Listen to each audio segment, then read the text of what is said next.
Sacramento Bee and the Candlestick Chronicles. Chris, thank you for joining us. Doesn't look like you're in Vegas, but maybe you're at a or something. Chris, before we get into all things Niners and Kings, what is your pet peeve when you fly? Do you clap? Okay. Do you stand up early? Does it bother you? Give us a pet peeve or something you don't like when you are flying. I'm out on reclining the seat.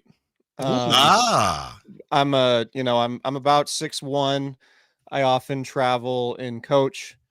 Don't often upgrade to the more premium legroom sections. I get an exit row whenever I can, but I'm very much like I don't like when people recline the seat on me, so I don't recline the seat on anybody else. I'm hoping karma pays me off that way, but nah, I'm just out. So I got my pillow, and when I need to sleep, I'm sleeping sitting up.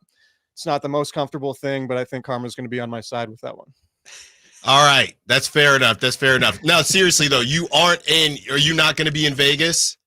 I'm not going to be in Vegas. Okay. I'll be traveling to Oklahoma City. I'll be doing Kings Thunder on Sunday. Mm-hmm. So, but we'll be doing the podcast afterwards anyway also. So. All righty. Well, we will send you our regards. Oklahoma City, Vegas, not too different in my estimation. I mean, it's one and the same, basically. Bricktown, the Strip. Exactly. Blue collar, all those types of things.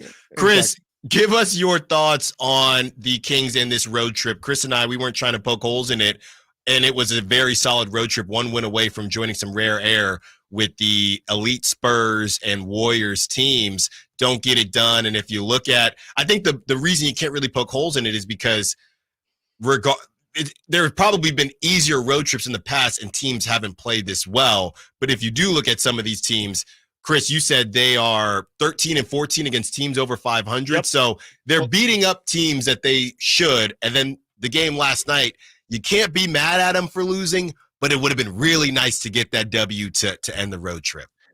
Yeah, and just, like, what are the things we always talk about with the Kings, right? It's usually defense, it's usually physicality, and with the way Cleveland was able to score efficiently, obviously that's not something the Kings would want. I would say overall, though, it was a solid road trip, 5-2 over a 7-game trip. That includes some East Coast cities. That's pretty solid for them. And Harrison Barnes has gotten going a little bit lately.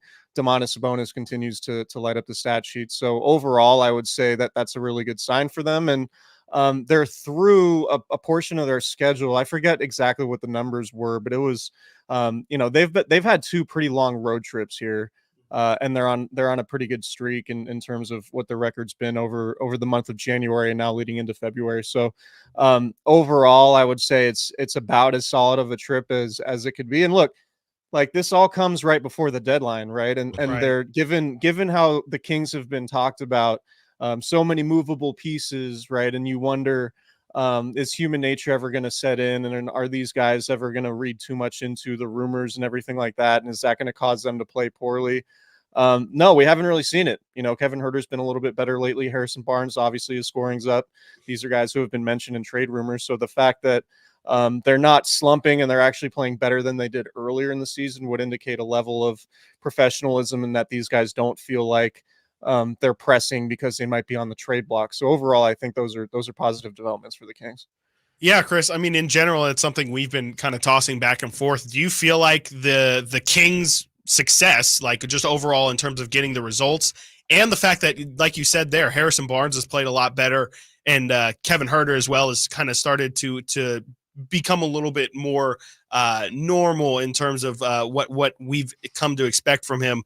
Do you think that their recent success in general plays a factor into how they will approach this deadline? Yeah, I think so. I also just don't know that there's a deal out there that makes a whole lot of sense for them, right? Like their best trade chip is Keegan Murray, and they're very clearly not gonna trade Keegan for anything that's out there right now. And I don't know how interested the Kings were ever really in Zach LaVine, but my feeling, being around the team, is that they view this in a similar way to last year, to where They like the core that they have. They like the locker room chemistry that they have. And they play sort of a unique brand in the sense that you can't just throw anybody into it. Like the brand they play offensively is so reliant on basketball IQ and chemistry and feel that you can't just go add somebody without potentially throwing everything off. And so I think, I just don't know what deal is out there for them that's drastically going to change who they are. And I think, Kevin Huerter is a streaky player, right? And if you trade him just because, he had a poor shooting start to the season, you're probably trading him when his value's low. And if he ends up, we saw last year, he had 5-6 week stretches where he'd shoot almost 50% from the 3-point line. Right. And he completely changes the dynamics of the Kings offense when you have an outlet like that who can be among the league's best from 3-point range. So there's still the possibility that Kevin Huerter can be that guy for the Kings at some point in the, maybe it's this month, maybe it's next month. And maybe if they trade him while his value was low, that deal ultimately doesn't end up getting you what you want or what you need to really improve. Whereas keeping him and just getting improved shooting could be a big difference there. So I just don't know. Looking at the landscape, it's definitely not a buyer's market. And the Kings aren't going to trade Keegan Murray. And with OG Anunoby and Pascal Siakam moved, I just don't know what deals are potentially out there that would make sense. And with Zach LaVine done for the year, it just doesn't seem like there's really a difference maker available for the Kings. And so they might just stand pat and hope their group can improve off last year and they can make a deeper run into the playoffs than they did last spring. Talking to Chris Biderman, Candlestick, Chronicles, and the Sacramento Bee. Chris, with everything going on, what was your initial takeaway from, I know Chris has a question about Grassgate, but besides that, did you have any takeaways from Super Bowl opening night last night? I thought Kyle Shanahan had some really interesting things to say about game manager and system quarterback, and sort of dispelling all of that narrative, I guess, for lack of a better word. Like what he said that most interested me, he said there's 3 things you need from a quarterback. He has to run the system, obviously, which is what they practice all the time. He has to manage the game, being a game manager. You have to spike the ball at the right time. You have to get in and out of the huddle. You have to know when to throw the ball away. You have to know, clock management, all of those things. That's all managing the game, also being a game manager. And then you have to make plays. And so Brock Purdy has clearly shown throughout the season that he can make plays. And so that third factor is really what differentiates him from the game manager, from the system quarterback label. And that was the point that Kyle Shanahan was making, whether it's, Brock Purdy making plays with his legs late in the Lions game or Brock Purdy making plays outside of structure, which we even saw last year, right? He had an ability to escape and make plays. So that's always been part of Brock Purdy's game. And Kyle Shanahan just basically said, like, he does all 3 of those things, which is what you want from a good quarterback. Now, whether or not, Brock Purdy is an elite quarterback or one of the 5 quarterbacks you draft, if you could draft all the quarterbacks in the league, like, it's really non-material. Like it doesn't matter, right? Like the 49ers are in the Super Bowl with Brock Purdy playing at a relatively high level.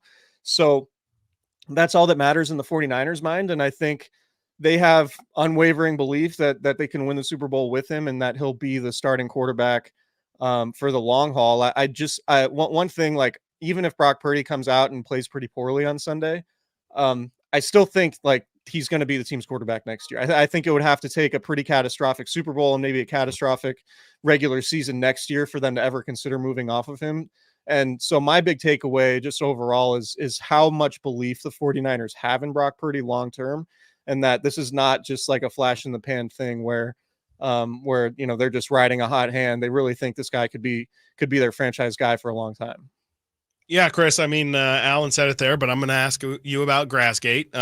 Yesterday, Shanahan seemed to kind of downplay it a bit, said, we're really not super concerned about it. But at the same time, there's tons of reports about, all of the back workings of them trying to lock down a facility. And I guess the Chiefs denied them the ability to share the Raiders practice facility. Just in general, you could take it wherever most intrigued you, but what were your thoughts on Grassgate, and is it at all anything that's going to impact the game at all on Sunday? Only if somebody gets hurt during practice, but I do doubt that would happen. Knock on wood, Yeah. right? We don't want anyone to get hurt. But my big takeaway generally is that the 49ers probably had their most physically demanding practices last week in Santa Clara on Right. their home field, and during the regular season, they typically don't like their practices are typically glorified walkthroughs. So it's not they're not doing a ton of stuff that would allow guys to get hurt. It's more about focusing on installing the game plan and being where you need to be positionally, schematically, all of those things. So if they're basically running glorified walkthroughs on these grass fields, I wouldn't be terribly concerned about the conditions. But yeah, it's a bad look for the league. There's no doubt about it. Right. That you have one team set up in a brand new. I don't know how much the Raiders facility costs, but it looks amazing from what I've seen. State of the art. They have 3 fields outside. They have a turf field inside. Crazy. And the Niners are playing on excuse me, they're practicing on grass that's laid out over artificial turf without like a base layer being put down. It just seems haphazard and unnecessary, and it does seem unfair. So the fact that the league doesn't seem to be taking or sharing a whole lot of responsibility in this and just kind of sweeping it under the rug, I think is a bad look. And again, if the Niners lose the game, I severely doubt that it's going to be because of whatever the practice field was like. But I think the thing I would say is that I doubt these practices are going to be like full intensity. So I would expect them to be fine, just having sort of these glorified walkthroughs on Wednesday, Thursday, and Friday. All right, Chris. No reason, no explanation. Who wins Sunday? You know what? I'm going with the Niners. I've thought a lot about it. It's impossible to bet against Patrick Mahomes, but I also look at the fact that it's just really hard to repeat. And I think the broader sample size, despite what's happened the last few weeks, the broader sample size says the Niners are top to bottom the better team. And I'm going to rely on that in making this pick, and that the Niners have been better throughout the season. I know the Chiefs have been better in the playoffs. The Niners defense has been kind of problematic over these last few weeks, but I actually think in a weird way that helps the 49ers. It lights a fire under them to understand that they need to play with more urgency defensively and with more effort than they did against Detroit and Green Bay, because this is a giant that they have to slay right here. And emotionally, look, this is the Chiefs. This is their 4th Super Bowl in the last 5 years. I think that there's just no way that the Chiefs can have the same emotional edge as the 49ers, given that they just won it last year, given that the Niners have come so close and dealt with bitter defeat so many times leading up to this, given the fact that, the Chiefs were the last team that they played in the Super Bowl. I just think the 49ers are going to have the emotional edge. It's so hard to repeat. We haven't seen it since 2005, 2006, or 2004, 2005. With the Patriots. So it's really hard to repeat. And for those reasons, I'm picking the Niners. There you go. Chris Biderman, Sacramento Bee, Candlestick Chronicles. Thank you as always, Chris. We'll talk to you soon. Thanks, guys. Appreciate it. All right. You got to get to a break. When we get back, you'll never believe what the mayor of Las Vegas had to say about the A's, or maybe you will. Stiles and Watkins, Sactown Sports.